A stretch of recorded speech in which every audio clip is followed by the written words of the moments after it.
Yeah, fuck, I can't do it. What? I give up. Okay, let me try this one. Okay, I'm a little closer. Fuck. No, all right, fuck it. Yeah, we tried. All right, this is why you need to get in your ass in here early and get in the comments so we can have some fun with you fuckers.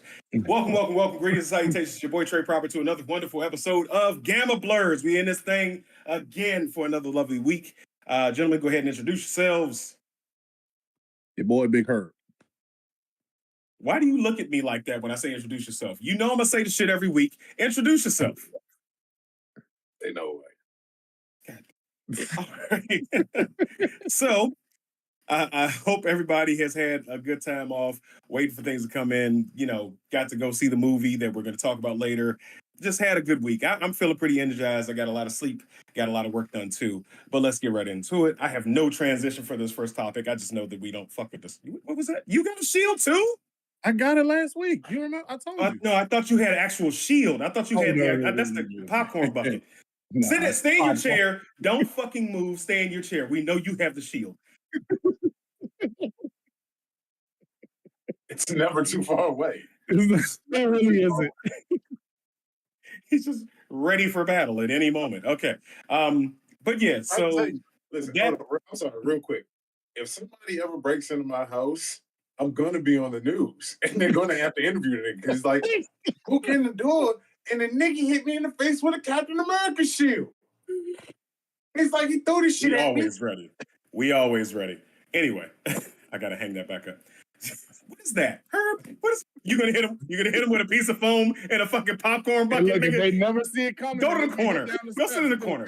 They gonna break it. They gonna break in Herb house. All you gonna hear is lightning bolt, lightning bolt, lightning. No. All they're gonna hear is a CPAP machine. Anyway, sorry, I couldn't help. Fuck you, nigga. you so close to getting one of your damn self, motherfucker. So. Took the test. I don't need it. Anyway. All right, so first things first, we got to talk about it. The chankla herd around Australia. Drake was saw on video, apparently, throwing his shoe, his croc, at his chankla, chancleta, whatever you want to call it. He was throwing it at a drone that apparently was playing Not Like Us at his penthouse or whatever in Australia, wherever he's hiding out during the blowover of getting his ass torn apart during the big game. Sorry, I want to get pulled down because it's too early to be reviewing our videos. But yeah, so first off, your guys' opinions about the video. I'll give you a chance to go ahead and talk about it. Herb, you know you're first. Yeah, he's getting everything that he deserves. So he's a fucking weirdo, and I'm glad that he's getting called out finally for the shit and getting the public embarrassment, even though he's trying to say like just walking out at that Australia show where he has bullet wounds and just still walking. Like, no, nigga, it's he's giving weird vibes like he always has.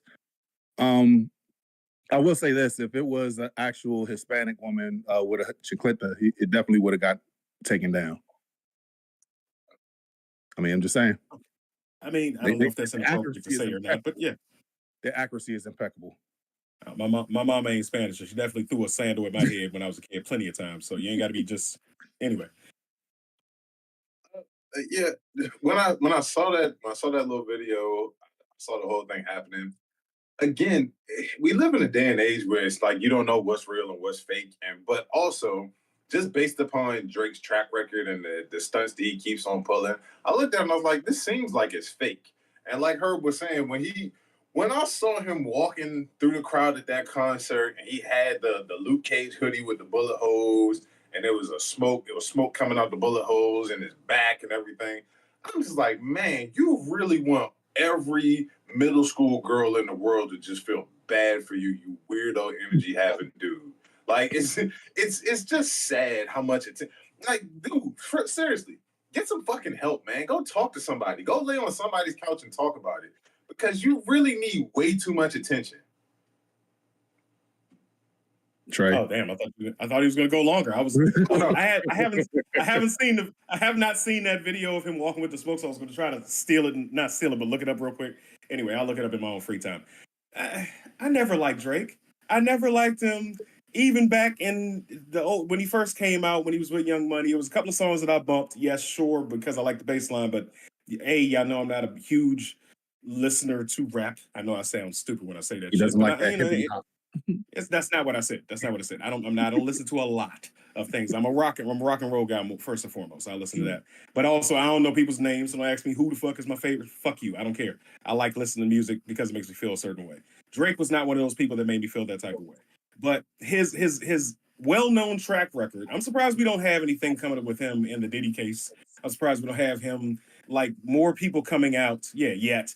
We don't have anything coming up yet with him in the Diddy case. We don't have people coming out more prevalently and speaking out about the things that he's done or the attempts that he's made at talking to young women. Like, I'm surprised that we don't see more of it. But it might be something that's coming later on down the line. But overall, fuck Drake. Fuck. Don't care. All right, I think we're past the 5-minute mark where I can curse how I feel. All right. Next things up. Anybody else have anything else to say about Drake? I mean, No. the Millie Bobby Brown thing was basically gonna throw his ass into some more hot water. But yeah, we're done. Move on. Lock his ass up. Because anyway, all right. So next person that we can't stand. So also this week we had. So I still have a Twitter because we're not calling it that other shit. I'm not sure if you guys do too, but I don't follow him. But of course, when you were there, they're going to retweet it, so it's going to show up on your profile in your timeline. Trump thinks he's the king. Trump he literally takes that Emperor Trump shit to the next level. Like, he really thinks that he's going to be the sovereign ruler of these United States. And he did so by displaying a picture of himself, AI rendered with a crown on his head. And I don't think he did it himself, but the White House Twitter is actually what posted the picture of him that says it's good to be king, which is some bullshit. But gentlemen, go ahead with your thoughts. I can see him go ahead and like, gimme. I want to go on X and show how good of a king I am. Just look at me. I could definitely see him doing some shit like that. It's not far-fetched, guys. He's a fucking weirdo too. Fuck. I don't know. It's gonna be some. He always just tries to make something about him, and it's just he's a fucking clown. I mean, and we're fucked.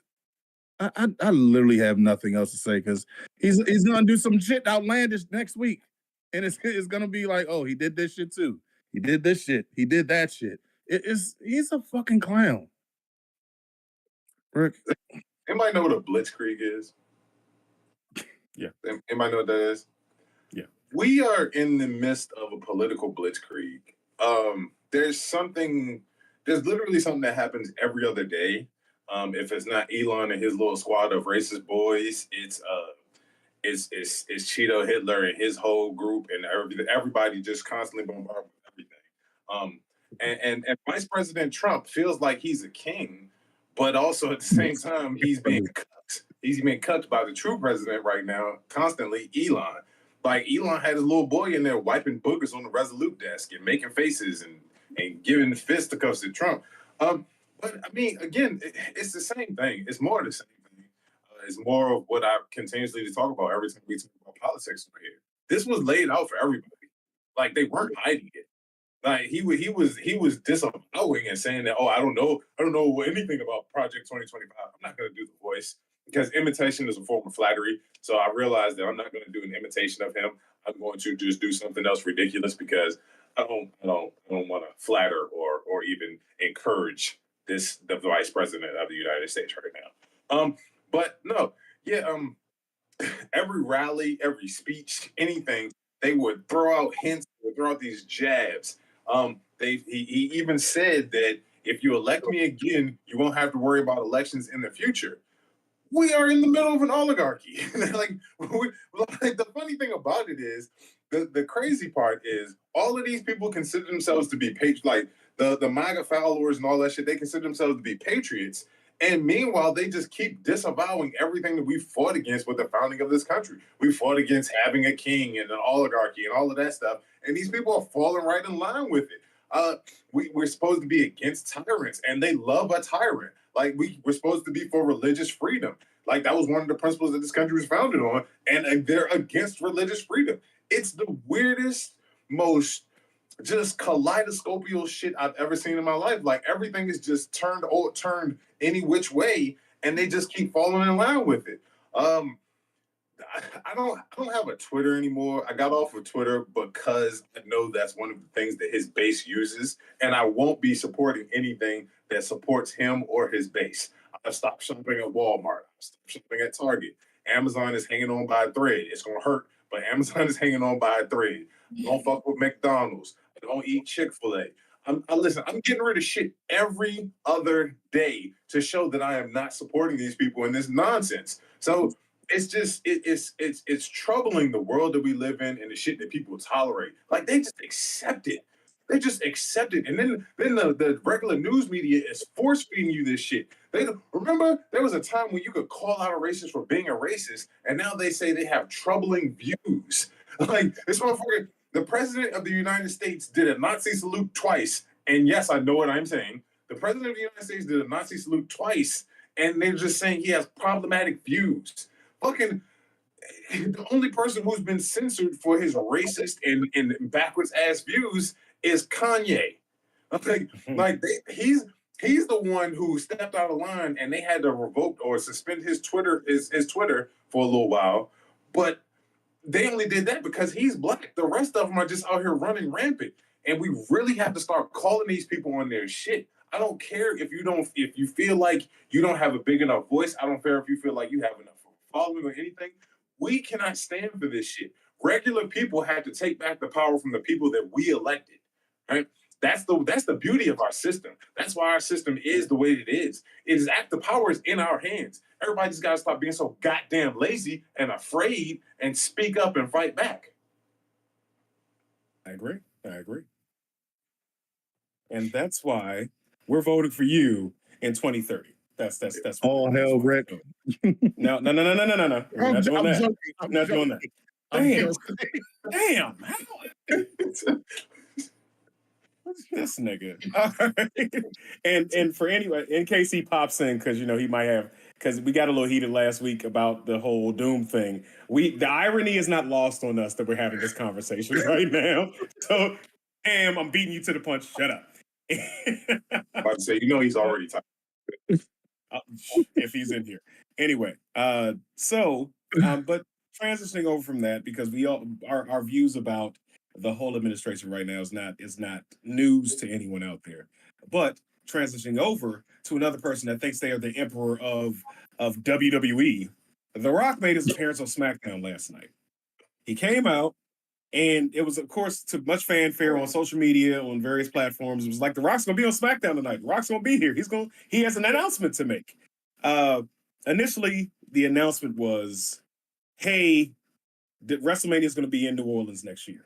And so, in addition to that, he comes out to, what song was that? From Lil Wayne. The Block is Hot.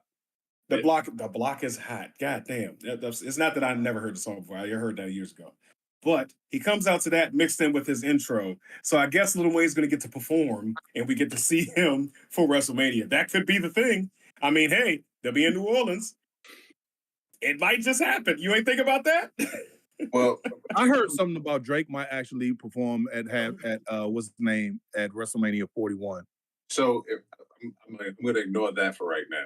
I got that's what Trey said. So by that point, if Lil Wayne is performing next year at WrestleMania 42, he's going to be down to what, a half a dread? Oh, I was going to give him one. Yeah. That'll work. But I mean, in a closed concert like that, he might be okay. Might be have some smoke and mirrors. WrestleMania 40. Right. Remember, he brought Jey Uso out last year. I'm trying to give the man a little bit. Anyway. No. Accountability, Trey. We have to give accountability. No. Anyway. But he did that for his interest. So this is just my speculation that Lil Wayne will be there next year. But if he is not, I could care less. I'm going to be taking this piss or a smoke break at that point. Anyway, so he also came out with his and called Cody Rhodes the big champ, the big Joker champ, made him come out to the ring and talk to him, where they started to spin. I'm assuming the web of the storyline for Cody Rhodes turning heel. which is it could be Cody. He wanted Cody to sell his soul and become his champion because Roman's not going to do it, and that may lead into a storyline between him and Roman again for the following year or this year. Who knows how it goes? But what did you guys think of that segment of SmackDown last night? Well, technically, Roman is still injured from that. What's the name? The hip stuff. Yeah.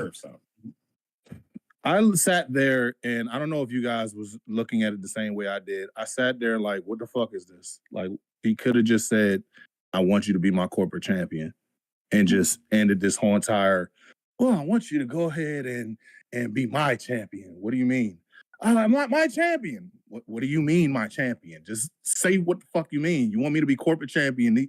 I'm their champion. I'm the people's champion.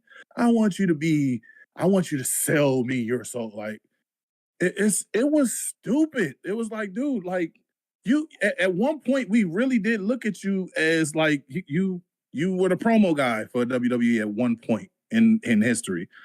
Now it was just like, what the fuck am I watching? I'm literally sitting there just trying to step back and just look over the whole situation. And you wasted 10 minutes of my time by you just saying something that you just could have made about 30 seconds. You tried to go ahead and The Rock as a promo is, I'd rather listen to nails on a chalkboard at this point. He is just ass when it comes to like promotion right this second. You tried to do that shit for Raw, NXT. On Netflix. You tried to do it this week. It's not working, dog. You need to go back to promo class. Go back to NXT and figure out how you need to fix this shit. Because it's ass. I mean, last year when we were going on the road to WrestleMania, yeah, you was putting on some heat. Whatever the fuck you doing right now needs to stop. Because it's ass. So I'll say this. I don't think The Rock's promos have been good ever since John Cena called him out for writing shit down on his wrist. So his promos haven't been that great.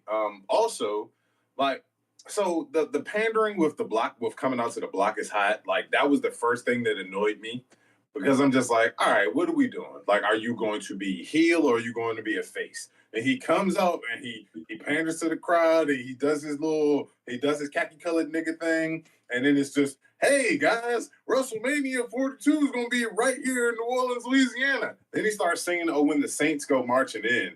And then he admonishes the crowd for singing with him. I'm like, all right. So it's, you need to get your congratulations because we know you got your little fragile ass beige ego, but now you got to get into the character work of it. The character work was very, very weird. Like it got awkward as shit. Like him caressing Cody's face, him talking about like, so here, I got a question for both of y'all real quick. Like, did y'all feel like he drank a little bit before he came out? Yes.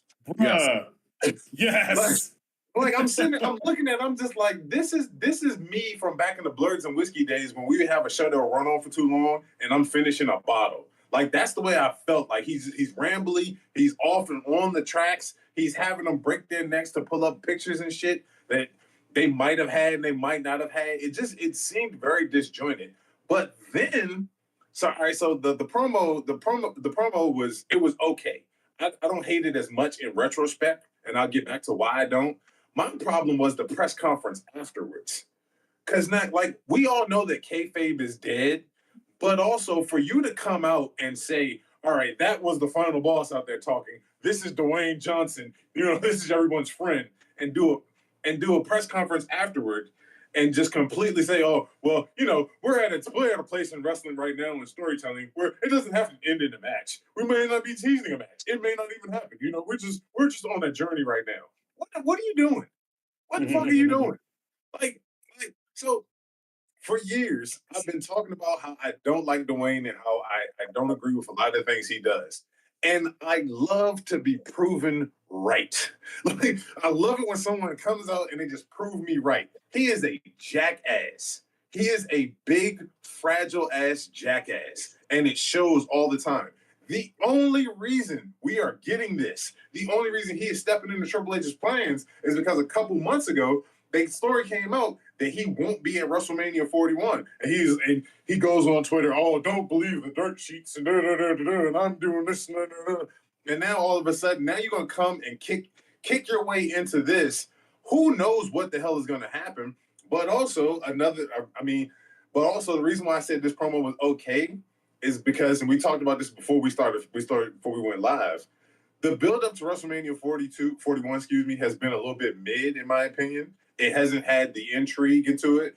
But now you throw in this beige ass weirdo, and now you're getting a little bit of combustion going on. So that's the only reason I got from it is it's raised the level as far as some things go, and that's what The Rock does. That's what his whole personality and his whole it adds it adds the electricity.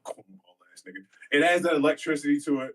But I mean, I don't know, man. Like, I hope honestly, I want this to lead to some type of tension between him and John Cena.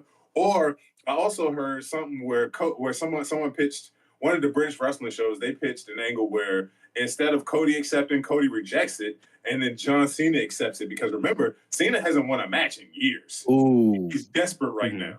So I mean, that could be a good angle or twist to it, but. I gotta shout him out because he said it before you did. Technically, Genocide Circus in the comments on YouTube. He definitely. I saw you. I just couldn't get a word in edgewise, but he was basically saying you guys were in agreement with that, and I am too. That would be cool. I would actually accept that. That would put a little bit of fire behind my motivation to watch WrestleMania because as of right now, I don't have much that's going to draw me in. I don't have much that's like, oh, I can't wait to see this. Fuck you, no yeet. No yeet. Anyway, I'm not excited to see it. What I'm gonna see him get powerbomb 15. You always do this. I'm going to calm myself down, and I am not going to get overexcited, so I blow up the mics. I am team no yeet. All right, that's how I feel all day long. And shout out to my man Jim because he got a damn win over Drew McIntyre last night. He got Claymore in the face, but he got a win. But I will say this for WrestleMania and my speculative hopes for the future for these matches. The tag team division on SmackDown actually, it did give me a little boost last night because the Street Profits came out and interrupted the tag team championship match. Yes. And they looked imposing. They looked like they were there to handle business. And I'm hoping that this will project them towards a championship run. I'm hoping that they actually utilizing this. What's up? Go ahead. I heard it. So y'all know I watch a whole bunch of wrestling channels throughout the day. Because also for Thursdays. But I saw something where somebody was like, I'm into this Street Profits run because their promos are cut like a mad baby father going on Maury with all the different cuts from different angles. Like, yes. I ain't never touched that business for a day in my life. Like that's the angry nigga energy that we've always wanted them to have. So yeah, I agree with you. I like so you're talking about the tag team division. I want to expand on that a little bit. Listen, I love the work rate of DIY. I love the work rate of Motor City Machine Guns. I am just not like the crowd reaction says it all. Like when they come out, the crowd is like, it's like remember on Family Guy where they ask the ostrich and they be like, let's ask the fan. You're like, yeah. That's pretty much the reaction DIY and Motor City Machine Guns get. But the Street Profits, like, that's that energy. Like, they may not be with Bobby Lashley anymore. He may be with the Hurt Syndicate in AEW, but they kept that energy. Like, they kept the energy of him and MVP. And that Triple H is how you need to book black men. But anyway, yeah, like, I really hope that there's a triple threat match at WrestleMania with the tag team titles. And I really hope that the Street Profits go over. You know what I mean? Because that's the energy that we need. And that's really the way they should be booking them. Give them I want a TLC match. Give us that. I know people going to be injured afterwards, especially with Montez gets so fucking high. If you are not a wrestling fan, you tune in Elimination Chamber. Hold up, shut up, I'm talking. Shut up, I'm talking. I was doing a thing, Herb. God damn. Now my camera fell. You motherfucker. You rat bastard.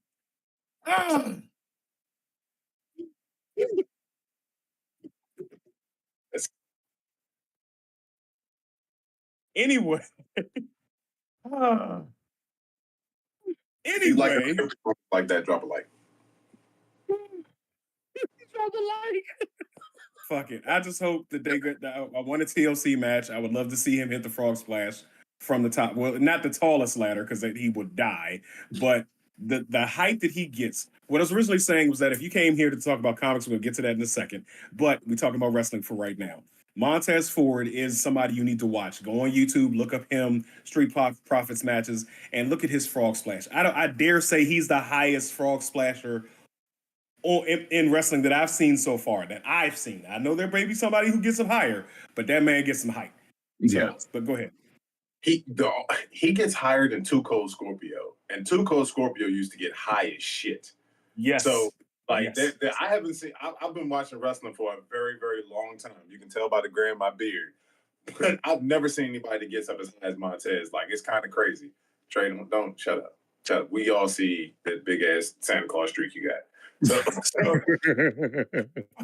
no, but I mean, it is a thing of beauty to watch Montez jump off of that top rope. Like, and just seeing the Street Poppers perform is amazing, and I hope they get the just due.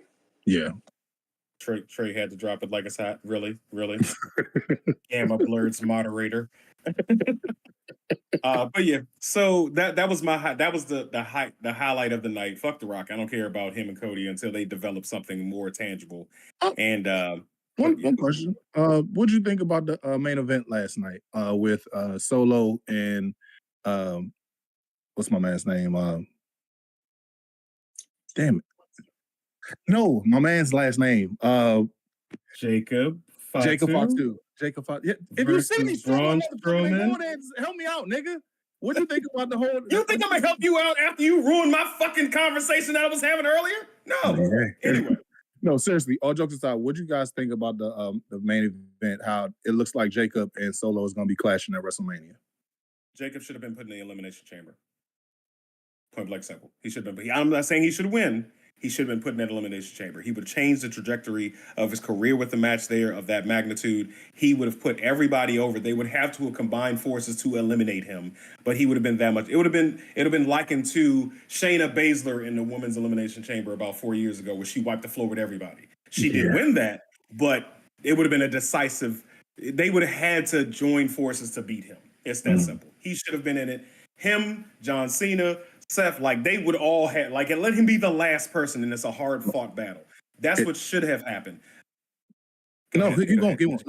No, keep on. You keep interrupting me. I didn't say anything. Go ahead. But yes, him being there. God damn it! Now my computer wants to restart. God damn it! No, tonight. Leave me alone. Sorry, everything is going fucking crazy right now.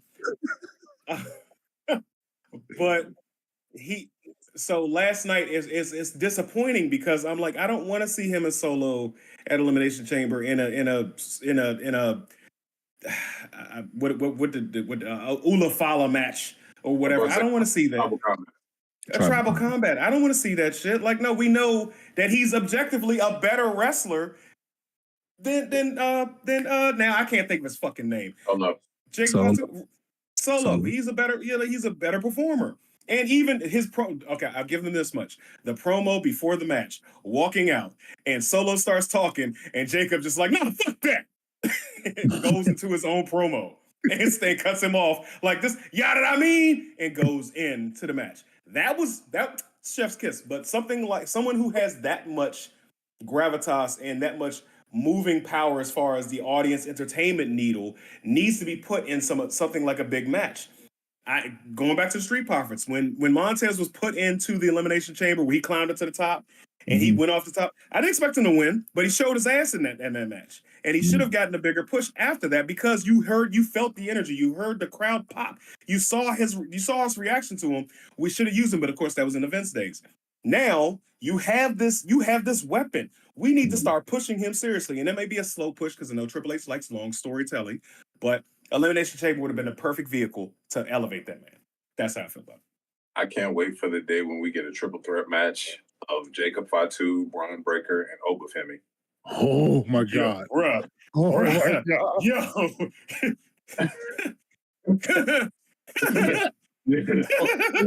Can we make it a fatal four and add Gunther? Stop it. No. Okay. No. Well. The rest of them are too athletic for him. Like, think about it.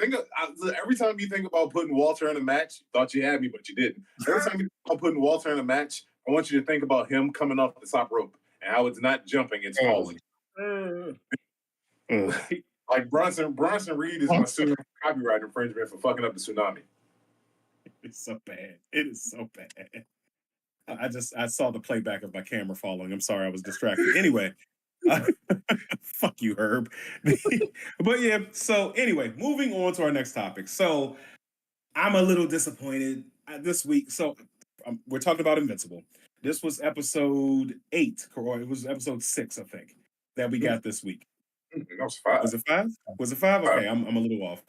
So we got this episode. It was pretty good, but I know too much about the story, and I know what's about to happen, and I'm greedy for it. I want it to happen. I'm ready for. I'm not going to spoil it. I'm just going to say multiversal level of shenanigans to happen already because shit kicks off after this arc in Invincible. But what did you guys think of this episode? To me, it was a little bit of a drag. They did do some new versions of interactions between him and Oliver. What were you guys' thoughts about this 5th episode of Invincible? Okay, so I remember the last couple seasons ago when y'all was getting on me about hating Mark's girlfriend. Yeah, Rick, I finally understand what you mean as far as Mark being a whiny ass bitch. Like, dude, my man came to you, said like, "Hey, this is going to happen. I need your help. Less people will die if this happens right here." No, I don't want to go ahead and help you out with this. You're going to jail. No, I'm not, bitch. I'm trying to help you. And after it's all said and done, when everybody dies, and he finally gets a bullet put to his head for a second, and he ends up getting depressed about the whole shit. I was like, bitch, you could have solved this shit from the jump. Yes, I do feel like this is possibly a filler for the time being because I'm assuming that more is going to happen later on. But just the fact Mark is coming off like a whiny little bitch, and it's really starting to get irritating. And I'm like, dude, you can run shit. You're just being a whole bitch about it. Basically, is how I felt about that episode. I was going to say, you stop there because you called him a bitch 3 times now. Go ahead. I Rick. did, and because I fit that's Trey, who's my favorite character on the show? Battle Beast. Of course. My favorite characters of the show are people around Mark. To me, at this point, Mark is essentially just the railroad tracks that the train of everybody else has to stay on, basically. But I mean, again, it's a filler episode, like Herb said, but also I realized that Machine Head might be my second favorite character in the show because he's so fucking quotable. Like, every time Machine Head shows up, it's a new quote that I just have to remember. Like, every now and then, like, the funny thing about it is from the first time that I saw him, every now and then I'll go out shopping or whatever, and somebody will say something to me, and I'll go, "I've got money!" Like, that shit just randomly pops out. You know what I mean? So, and like, I enjoy Machine Head made this episode very, very enjoyable to me. So, like, I mean, it's a filler episode, and I understand that that's a part of storytelling. So, it wasn't the best, but listen.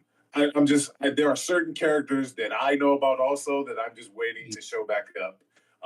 One of them is an old gray man that his name starts with a C. Can't wait for him to show up. And then another one is a young lady who showed up last season. Don't say it. I'm not going to say it. Yes.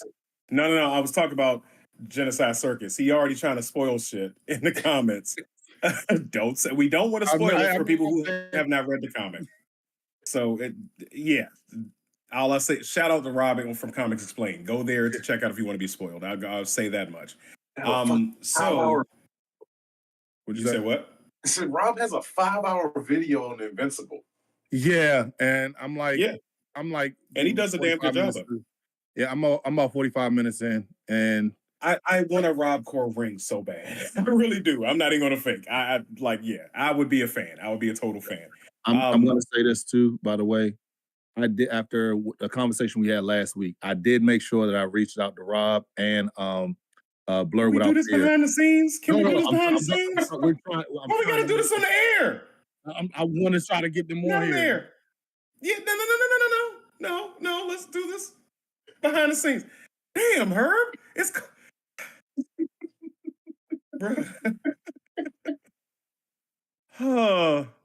moving on. Moving on to our next topic. Check out. I know we're supposed to be boycott. I know, trying to change. Rick, get it together. Reel it back in. Reel it back in. Stop it. All right. Moving on to our next topic. If you want to see Invincible, check it out over there on Amazon. I know we're supposed to be boycotting, but I'm not boycotting as long as the show is on. I'm sorry. It's my favorite comic book of all time. I'm going to watch it. I know. My fiance looks at me sideways when I talk about Invincible on Amazon. Anyway, next topic: Spider-Man, your friendly neighborhood Spider-Man. They finished this, the season, the first season of it. So we got 2 episodes. I think Herb said he didn't watch it. So I did. I did. Oh, I did. didn't you say you didn't watch? Okay, I said I did. Your thoughts? Go ahead. What are your thoughts?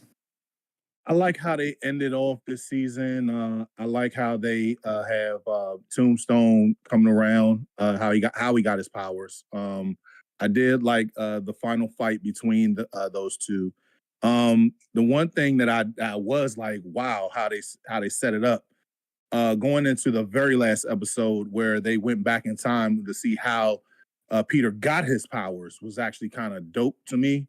I'm wondering where this can go as far as like, because correct me if I'm wrong, isn't this like he has the Eye of Agamotto and he can go back into time now, seeing that we just went back because he didn't even know that the whole entire the Venom symbiote came back into back out there, and they went back into time right before the school got fucked up.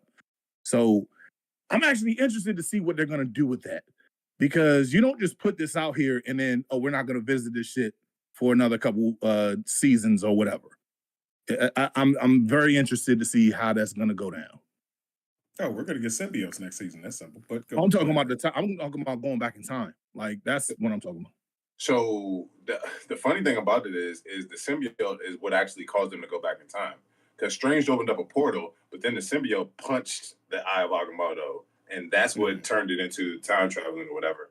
Of course, it's going to be multiversal shenanigans, but I don't really want to. I don't want to dwell on that stuff. You know what I mean? That's the stuff that we already get in the MCU proper. But I mean, it's just sorry, excuse me. Like I said a couple weeks ago, like this show has me intrigued, not because of Peter and not because of the stuff that we already know, but like it made Tombstone an interesting character. You know what I mean? Like Tombstone, somebody who has had zero character development in anything other than the video game, and even in the video game, he's just a standard big ass dude that you know what I mean, with powers. You know what I mean? But this one actually gives him some character development.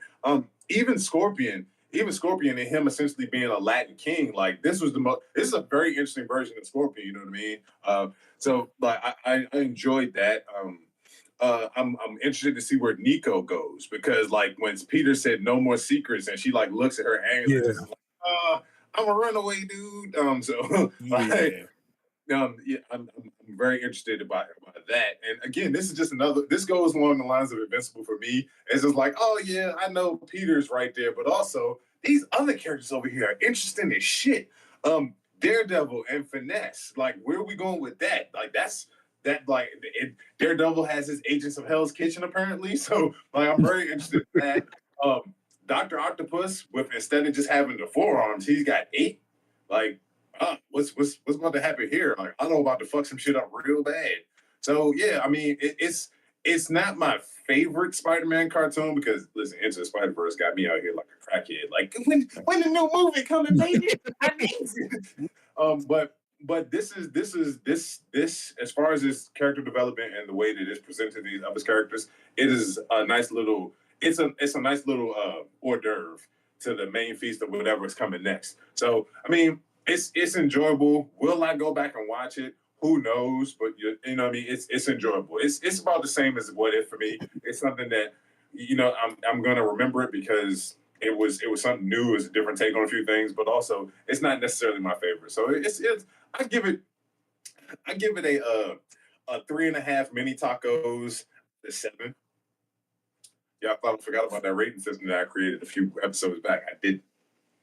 Checking out the comments over on YouTube, Lillian this says, but why are the black and brown folks orange and wearing orange as far as the color choices for the artistry. I have no idea.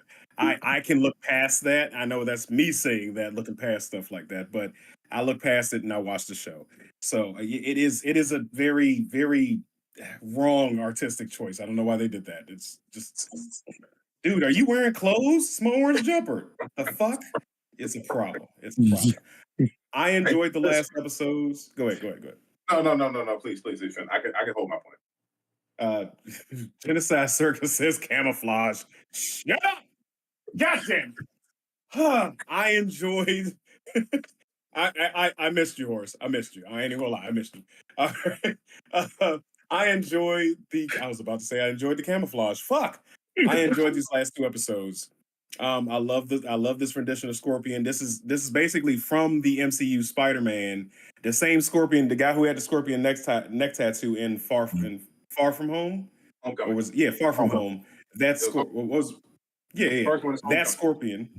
Homecoming. Sorry, that Scorpion is the one we have it depicted here. So it's still very much so MCU adjacent. I don't know if Benedict Cumberbatch voiced Doctor Strange in that episodes. He might have. I'd have to look it up. But say again.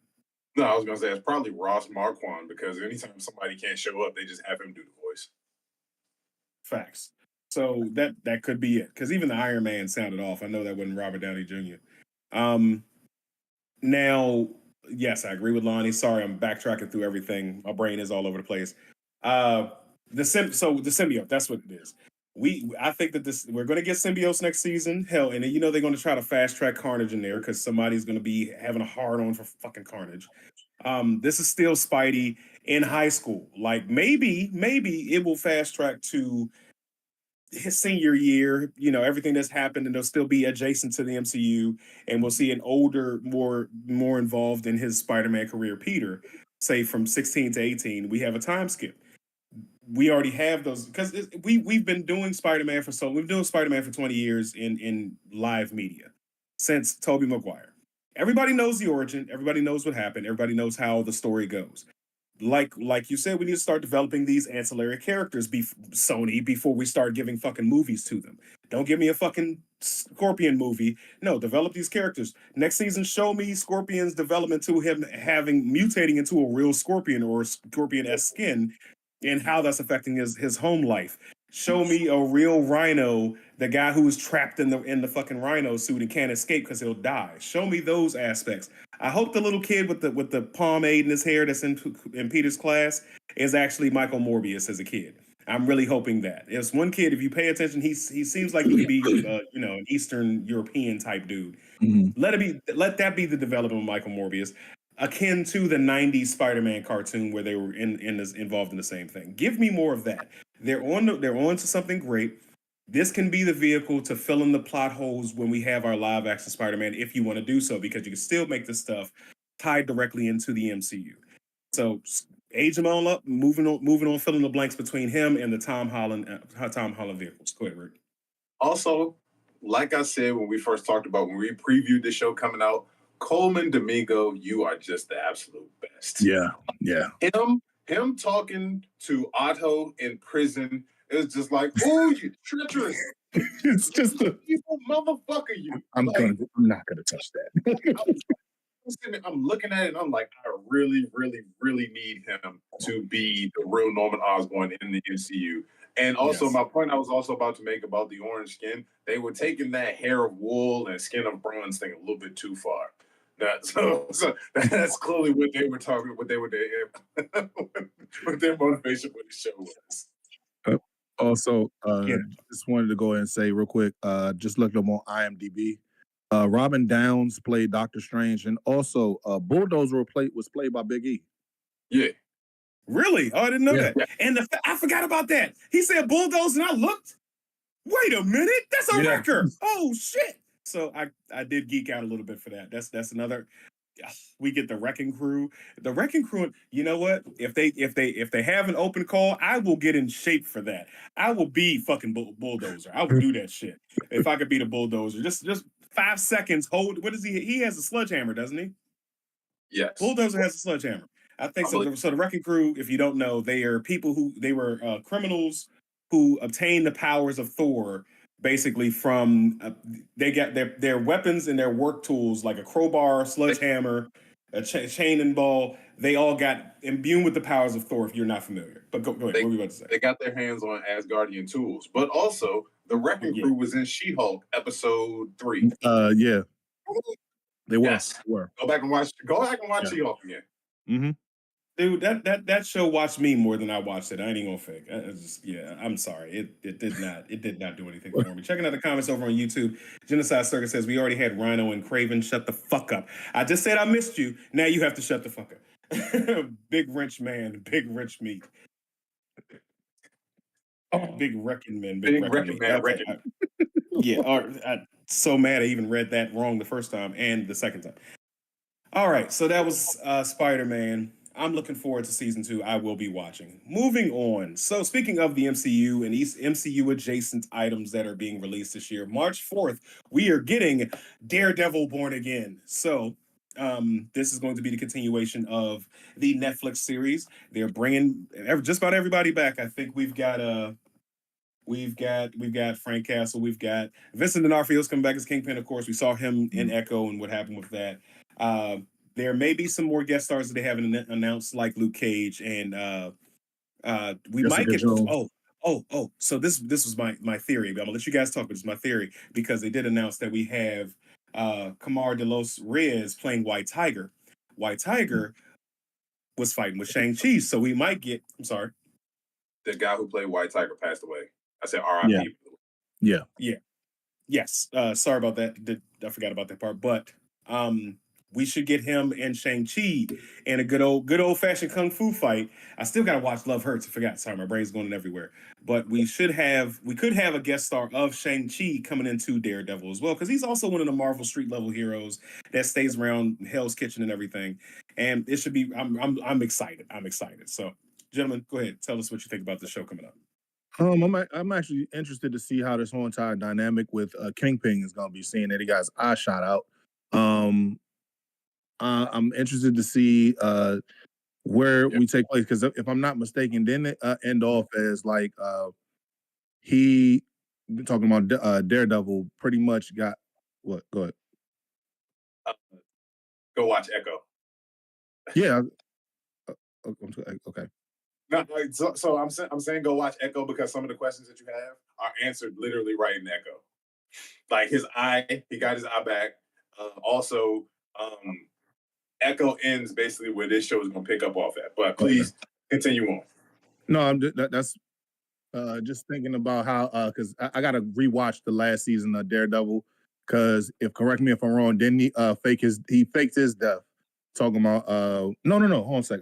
I'm disregard, because he came back in Spider-Man. So what? So at the end of Daredevil, he was taken to jail. Yeah. Then we pick up in Punisher. He was in Punisher. Then we pick up in Hawkeye's Christmas show, and then we pick up in Echo. So Vincent D'Onofrio's been. No, I'm not talking about Kingpin. I'm talking about Daredevil. I don't think he tried. So I got this one. So at the end of you're thinking about the end of Defenders, where him and Elektra got buried under the ground, but then in season 3 of Daredevil comes back. Like he comes back. That's where they do the whole born again angle. Season 3 of Daredevil. You got a whole. You got like 4 shows to watch and a season. Season 3 of Daredevil ends with a 3-way fight in Kingpin's apartment as him and Vanessa are getting married, between Daredevil, Bullseye, and Kingpin. And Kingpin breaks Bullseye's back, and then Daredevil beats the shit out of him and is screaming in his face with blood coming out of his mouth, saying, "I beat you, I beat you," like that shit. So no, Matt's been around. What you got, Trey? So keep in mind, we just had Captain America, which we're going to talk about next. The MacGuffin of Captain America is what? Adamantium. Bullseye is going to get adamantium spine. Mm-hmm. So that's canonically I don't know how he gets his back broken. I don't remember, but he does get an adamantium lace spine, which kind of enhances his strength and flexibility and durability, and you can't fucking break his back again because now it's unbreakable. So that could be a definite plot point It makes him a better assassin, essentially. So he could come back in this and be 5 times as deadly as he was before. But go ahead. So one of the things, something that I'm most excited for in Daredevil is Muse. If you don't know who Muse is, please go and look him up. If you think Carnage is supposed to be bloody and all of that stuff, nah, he ain't got nothing on Muse. Muse is gonna make a few people. If you thought that the net, like everybody is like, oh, it's not, it's on Disney Plus now. It's not gonna be nowhere near as bloody or as brutal as it was on, on Netflix. I'm like, man, you guys are missing out some stuff. The fact that Muse is the villain in this, oh, we're gonna get plenty of blood. I'm excited for that. I'm excited that Disney actually took their time with this show, because for those of you that don't know, 6 episodes of this show was shot back in 2023, and they viewed it, and the cast, I know Vincent D'Onofrio, Charlie Cox, and someone else went to Kevin Feige, and they're like, we're not happy with this. Like, we have to revamp it. And that's when they went and rehired the actor to play Foggy from the Netflix show. They went in and hired the actress to play Karen Page. They brought back John Bernthal. You know what I mean? So, and now we're getting this whole new revamped show, which is a continuation of the Netflix show. And actually, the showrunner said this show is going to be more brutal than the Netflix show. So I'm really excited to see that. That trailer where Daredevil lets out that Batman-esque roar after he's beating the shit out of somebody in what looks like a sewer, that has me very, very excited. This is gonna be a brutal ass-kicking show that it deserves to be, and it's Daredevil, man. Like, if you don't know about Daredevil, please go and read a little bit. I'm sure Rob got a video or something out there, but yeah, it's gonna be brutal, bloody fun, and I cannot wait for it. There will be bloodshed, a lot of bloodshed. Yes. All right. So, checking out the comments real quick. Genocide Circus, shout out Cam in Justice. Genocide Circus in the comments says Bullseye's back was broken after a big fall in a fight with Daredevil. Facts. I don't remember.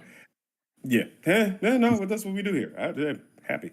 Anyway, final topic of the day is, of course, Captain America: Brave New World. So I did see it. I finally caught up with the guys and watched it. Took me and Trey to go see the movie. Very happy for you guys holding up all your stuff. Shout out to my roommate. She got me a Captain America mug that has been keeping my water nice and cool. I very much thank you. Thank you for my birthday gift. Anyway, so if you have seen it, we're going to talk about our favorite parts of it. So if you have not seen it yet, come back and watch us later. Anyway, there's one particular scene in this movie that I want to talk about. Before I get to that, so first and foremost, I think Anthony Mackie did a bang-up job. I think he did an amazing job in this movie. He's convincing. He's imposing. He actually did win fights. So it's That's not what like he got his. Can I say this real quick? Yeah. That's what I was trying to say last week. I was like, without spoiling anything, he actually didn't get his ass whipped. In all fairness, Herb, in all fairness, we can't take the chance with you. Anyway, so he did a great job. He was convincing. He was imposing. He won his fights. There is one scene that I have to talk about, and do not interrupt me on this. As a black man in America, there's one scene that stands out to me in my life that means that made me feel for a character. It's no secret. I love Isaiah Bradley. He attempts to kill the president and tries to escape. Now, this man is in DC. He is running down the street. It is dark. It is. I can only imagine that it's cold. He's running full speed, trying to get away from Sam and everybody else. The Secret Service. There are cops pulling up. There are DC police cars pulling in. I look over because I'm having a panic attack. I'm having a panic attack while this is happening because this is a black man running from the police in DC. This is a black man running from the police near a street that I could walk down right now. I look over to my son, my 17-year-old son, and he is gripping the chair. And I realized that we're both having the same moment of PTSD, of this rapturous feeling that we can't escape as black men, that this is reality for us. This is a superhero movie. That guy's a super soldier. He could still be shot down in the street, and it would mean nothing in the grand scheme of things. So that moment in that movie meant a lot to me. It shook me to my core, and that's why I applaud this movie because it generated a feeling in me that I haven't felt in almost any other movie that I've felt. So I love it for that. Shout out to Carl Lumley because man, like I know he's played Mantis or whatever back in the past, but that's my Isaiah Bradley. And listen, speaking of that scene, like I wanted to go into detail about that scene last week, but man, like just the dynamic between him and Sam, and then when Sam convinces him to surrender, and he goes down on the ground and he starts saying, "Watch my suit, please be careful with my suit." Mhm. Not gonna lie to you, me and a couple brothers that were sitting around me, man, we all did. Everybody did this real quick. We did that look around, like, hey man, like, hey, this is a little tough, but no, listen. The funny thing about it is the negative. Most of the negative stuff that I've heard is for guys that look like us who are pandering to people like this. They're the ones with the negative outtakes, or people who look like this. They're the ones that have the negative outtakes or the negative opinions or the bullshit grifter ass opinions.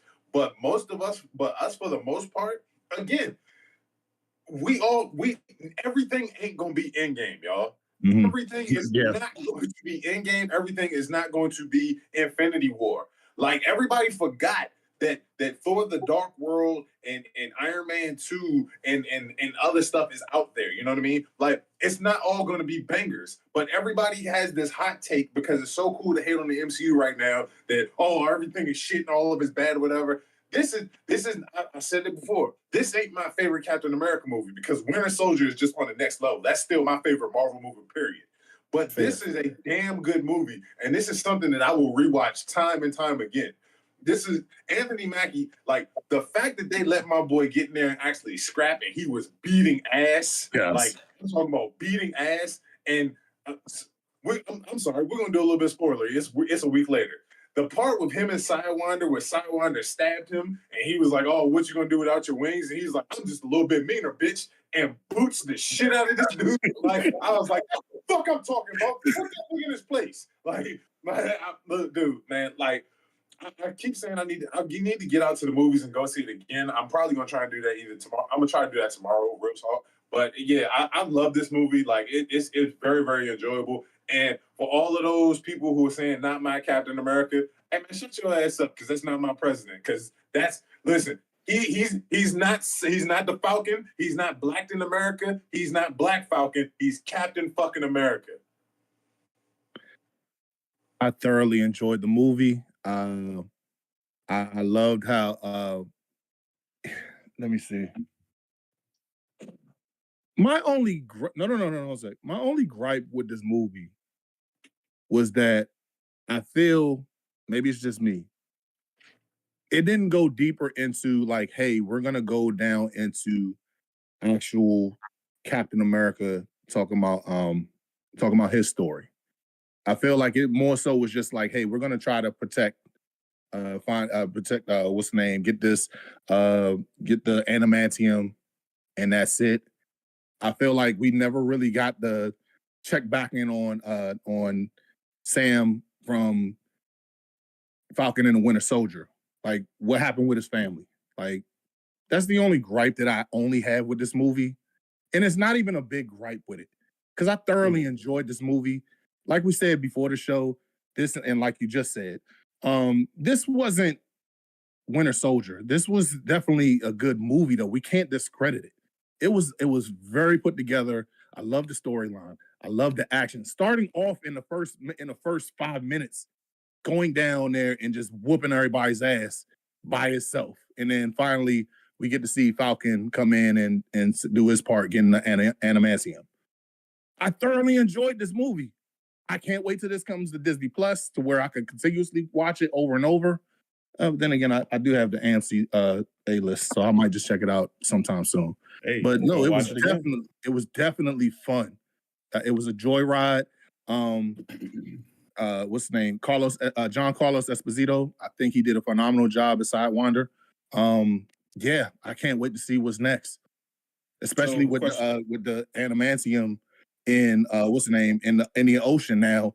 What are we gonna do with this? Like, I mean, obviously we Wolverines. We obviously make know that. Wolverines and little frisbees. Yeah, I mean, it's like what's going to happen. I mean, we know, but I mean, I'm excited to see what's next. Yes. So, with that said, with the movie, so if you haven't seen it, of course, Red Hulk is Thunderbolt Ross. Sorry, it is what it is. It's a week later. People go watch the movie. First, couple of questions. One, what did you think of Harrison Ford's portrayal in this movie? I'll go first.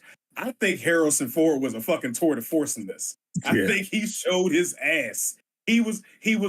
I've been watching a show on Apple TV called Shrinking, where he's a psychologist and he's a grumpy old man. He was a grumpy old man in Star Wars when he got killed by his son Kylo Ren. He's been this one he was a grumpy old president. He was the same president from what was it, Passenger 57, but now that was what was the movie? Air Force One. Air Force One. Okay, get off my damn plane. He was that guy. He was the same president basically. He just was in an MCU movie. But the pain that he was feeling, his reactions, I thought it was very convincing. I thought this was him not just being a cranky old man, but the stakes and the pressure that was put on him by Samuel Stearns. Like you felt like he was increasingly getting aggravated. All I needed was to see with just one red vein come across his forehead a couple of times. But that would have been giving it away too easily. But anyway, what'd you guys think of him? I feel like he was phenomenal at this, and I mean, don't take anything away from William Hurt. William Hurt did a really good job playing Thaddeus Ross. But I liked him as Thaddeus Ross. I loved Harrison Ford as Thaddeus Ross. We got the pain of him not being able to see his daughter anymore. We got the pain of him just trying, I just want to fix this shit. I really want to show you guys how much I changed. And you actually felt it. You actually believed it. But then when we see the whole entire brainwashing part where my man pretty much was getting ready to shoot him, and it's just like, whoa, shit. What's he gonna do next? And you see him starting to like, I want to show you that I'm changing, but at the same time, I have this rage deep down in me, only to find out that it's the fucking gamma rays pills that he's taking. So I thoroughly think he did an amazing job with this portrayal of Thaddeus Ross. I'm shit. He's gonna be in a damn. He's locked up now. So do you think we're ever gonna get him back? Hell yeah, absolutely. Yeah, he'll be brought back, but also, so what Harrison Ford's portrayal gives me hope of, like, so Harrison Ford this shows you when an A-list actor who is just extremely talented, what they can do when they have some meat on the bones of the character. Mm-hmm. Now, a couple months ago, Denzel Washington let it slip that Ryan Coogler is writing a role for him in Black Panther 3. Mm-hmm. Seeing Harrison Ford portray this character gives me hope that whatever they have waiting for Denzel Washington, we're going to get another one of those tour de force type things. Like, we might get Denzel Washington doing an African version of Alonzo from Training Day. You know what I mean? So, like, but I'm just saying, like, I'm encouraged by the performance. I'm very, very encouraged by the performance. Like, Harrison Ford gave you he gave you the whole spectrum of emotions and character development throughout the whole thing. So I really enjoyed it. Like I said, man, this ain't the perfect movie, but it was just a really good, damn fine fucking movie. And I want to address something also. I think I addressed it last week, but I want to reiterate it again. I saw something where somebody said Anthony Mackie can't be the lead in a movie. Man, you're fucking crazy. Like, he showed you that not only can I lead, but also I'm about to carry this franchise on my back, my nigga. Like, do y'all agree? Like I said it last week, do y'all agree that he, without a doubt, makes it so that we know that his Captain America is the leader of the new Avengers? Unequivocally. Yes. Absolutely. All right. Last question. I gotta ask this one, and I've been because we got to wrap things up. Which one? You choose what you want to answer. Did you like the version that we got of Samuel Stearns? Or the question I have for you, do you think that what's been going around is that the Easter eggs for this movie were weak? So do you think, talk about the Easter eggs, or you can talk about Sam Stearns? Go ahead, Herb. Samuel Stearns actually did. I thought he was pretty cool in this movie. Well, the question is, what do you think of how he's depicted? Because the leader originally had like either his brain was pushed up, and it was cranium. or it's a cylindrical brain or something like that. There's a lot of different ways to depict. He just looked like he was a tumor patient, unfortunately. He did. No, what did you think about the way he looked? I thought him looked more realistic. I mean, like we like the one thing that we have that say as far as like the makeup and everything with everybody else, it looks more realistic. Not to take anything away from like what they did with it as I looked, but I can't believe like in Marvel where we got this motherfucker big ass cranium just looking like this. And I thought the how they had them look was pretty dope in this movie, considering the situation. We had a MODOK, so go ahead, Rick. So I'm gonna answer both questions with my response. It was a more realistic, grounded version of Samuel Stern, so I really don't have an issue with it. Like I really like the way they adopted that. And then also addressing as far as like people were going that they didn't have the Easter eggs were weak. This movie is very, very phase 1 or phase 2 to me. This is very, very early MCU. And now, if you go back and look at a lot of the early MCU movies, it wasn't a lot of Easter eggs, or things that we thought weren't Easter eggs at the time were retconned. So this is the feel that this movie gives to me. I feel like if this movie comes out in 2010, we're like, yo, this is a motherfucking banger. Like, it made $1 billion, like all of that shit. You know what I mean? So, like, I think that what's going to happen is this is establishing. So Marvel said that they're restarting over. You know what I mean? Like this is the restart of a whole new thing. Like phase 4 is kind of a wash, but this is a restart. And that's why I said this gives me very early MCU feels. So I feel like a lot of the stuff that we're seeing right now in this movie is going to come to play later on down the road. Like when we get X-Men in 2028, then we're going to actually see the real applications of adamantium and all of that stuff. So that's what I feel about it. I wanted comic accurate Sterns. I'm not gonna lie. That's the only problem I had. That's what I wanted. That's what I wanted. Y'all know I wanted that. I wanted him to either have a cylindrical head or I wanted him because if he fights the Hulk later, because in the comics he had the cylinder head where his brain just grew up inside his skull. Hulk grabs his head and crushes it, and his brain pops up. Then his brain is on the top of his head for like 5 years. That's what I wanted. I'm sorry. That's just me. Anyway, you want a watermelon head the long way. I did. That's what I wanted. Checking out the comments, Lennon Desu said Stern's actor was also one of the camp counselors from Holes. Facts. Genocide Circus said, so he talking about Harrison Ford, so he turns into Clint Eastwood. He did, but that's old white man voice. If you talk to enough old white men, they all sound like Clint Eastwood, in my opinion. But yeah. They all look the same. Prove me wrong. Oh, especially in my job now, but I'm not going to tell y'all where I work. Anyway, thank you guys for joining us here on Blerd. Oh, wow. Damn, Trey. Hey, it's been a long week. It's been a long. Thank you guys for joining us here on Gamma Blerds. It's your boy Trey Proper. You're going to catch us here. We're going to try to do 5:30 p.m. on every Saturday. Come back and check us out. Make sure you like the video, share the video, subscribe, share it to other blerd or nerd-minded people out there so we can help us grow so we can do more. That's pretty much what it is. That's just what it is. I'm just going to let it already slipped out. It was on my brain, so it already slipped out. We're going to catch you guys next week. We're going to have more to talk about, more to Joan and Herb about, and more to get mad at Rick about. So yeah. Love you guys. Catch you next week. This picture is crooked. See what I mean?